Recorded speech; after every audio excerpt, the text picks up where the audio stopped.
El abandono de las raíces cristianas por parte de Europa es un suicidio cultural, porque lo único que puede mantener juntos pueblos que tienen idiomas diferentes, tradiciones diferentes, historias diferentes, comidas diferentes, era y puede ser el reconocimiento de una identidad basada en las raíces cristianas, en Jesucristo. El Sagrado Romano Imperio, ¿no? Porque fue un error fatal. Sustituir esta identidad basada en la fe cristiana con un ídolo, el becerro de oro, el euro. Pensar que este ídolo podía sustituir la verdadera esencia de Europa. Europa no tiene sentido sin el reconocimiento en este, que es un hecho histórico y también cultural. No es, como decía Juan Pablo II, no es una cuestión confesional de fe, sí, claramente, pero es también algo cultural y es una verdadera tontería no entender que lo único que puede juntar pueblos así diferentes es esto, es la cruz de Cristo. ¿Qué tiene que ver un español con un eslovaco? Un griego con un inglés, un italiano con un ¿qué tiene que ver? Nada. No, sino esta raíz. Y lo peligroso es que Europa es como un árbol. Y si tú quitas las raíces de un árbol, es solo una cuestión de tiempo. Tarde o temprano, el árbol va a caer. Estamos viviendo la caída de este árbol. Y estamos viviendo exactamente como al final del Imperio Romano, la caída de una civilización. Es la parte final y decadente de una civilización. ¿Y por qué es decadente? Porque renunció a reconocer lo único que podía dar un sentido a esta comunidad. Una comunidad de pueblos, una comunidad de patrias, una comunidad de naciones no se puede basar en un ídolo, en el becerro de oro. La ley es muchas cosas. Por ejemplo, como decía Santo Tomás de Aquino, es la prescripción de la razón promulgada por el que tiene a cargo la comunidad en vista del bien común. Cuando no se utiliza la función legislativa por su finalidad natural,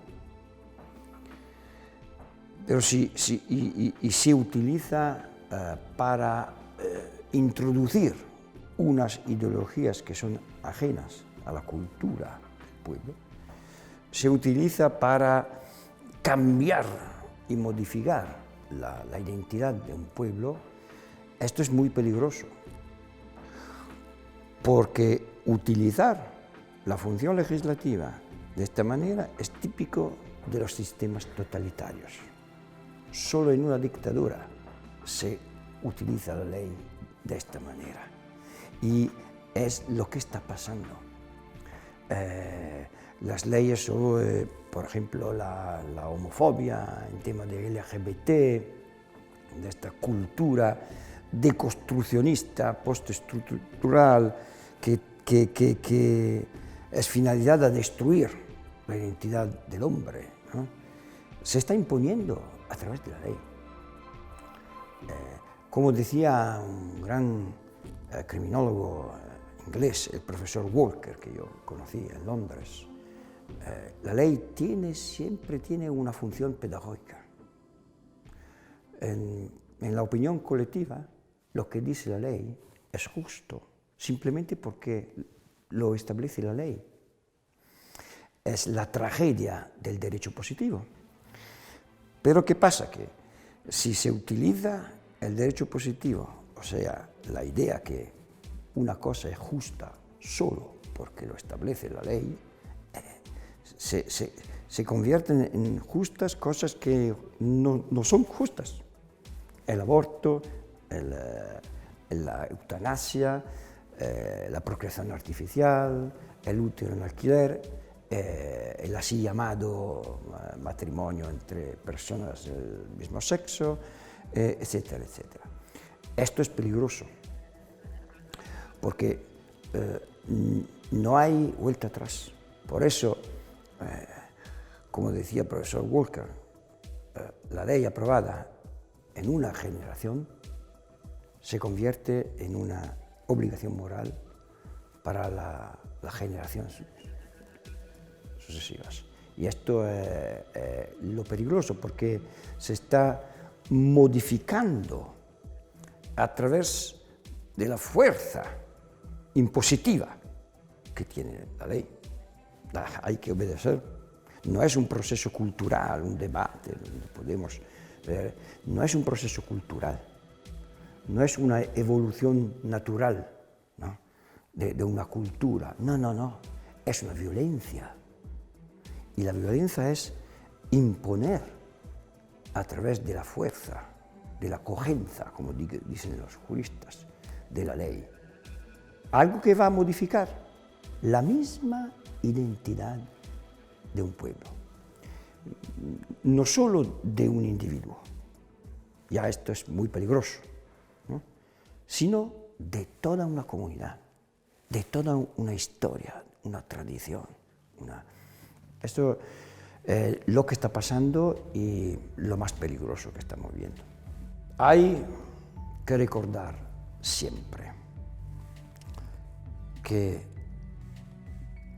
debemos obedecer a Dios, a las leyes de Dios, más que a las leyes de los hombres. O sea, el derecho natural, la ley natural, tiene una prioridad absoluta, ¿no?, con respecto a la ley positiva. Porque, mira, no todo lo que es legal es justo. Esto es muy importante. Y ya lo sabían los antiguos griegos, ¿no?, que tenían un uso correcto de la razón. Pensamos a Aristóteles y otros. Sófocles, en su tragedia Antígonas, ¿no?, esta mujer que decidió obedecer a las leyes no escritas, ágrafoi nomoi en griego, ¿no?, que alguien, un Dios, escribió en nuestra conciencia y que nos hacen entender lo que es bueno, lo que es malo, lo que es justo, lo que es injusto, lo que es verdadero y lo que es falso, a pesar de lo que pueden decir los hombres, porque democracia no es un concepto cristiano, de nada, simplemente porque no puede ser la mayoría parlamentaria de un determinado momento histórico a decidir lo que es bueno, lo que es malo, lo que es verdadero, lo que es falso, lo que es justo, lo que es injusto. La mayoría no es un criterio cristiano, exactamente lo contrario. Porque la mayoría de un parlamento podría, por absurdum, decidir que introducir la esclavitud, o el aborto, ya lo hicieron, o la eutanasia. Y esto no significa que lo que se aprueba en un parlamento es justo. Entonces tenemos que recordar que el derecho natural, la ley natural, prevalece sobre la ley positiva.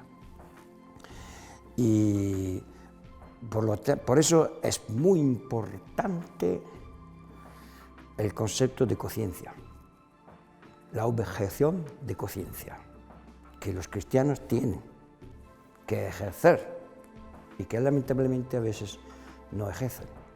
Como los cristianos tienen que explicar, gritar de los techos públicamente la verdad contra la mentira.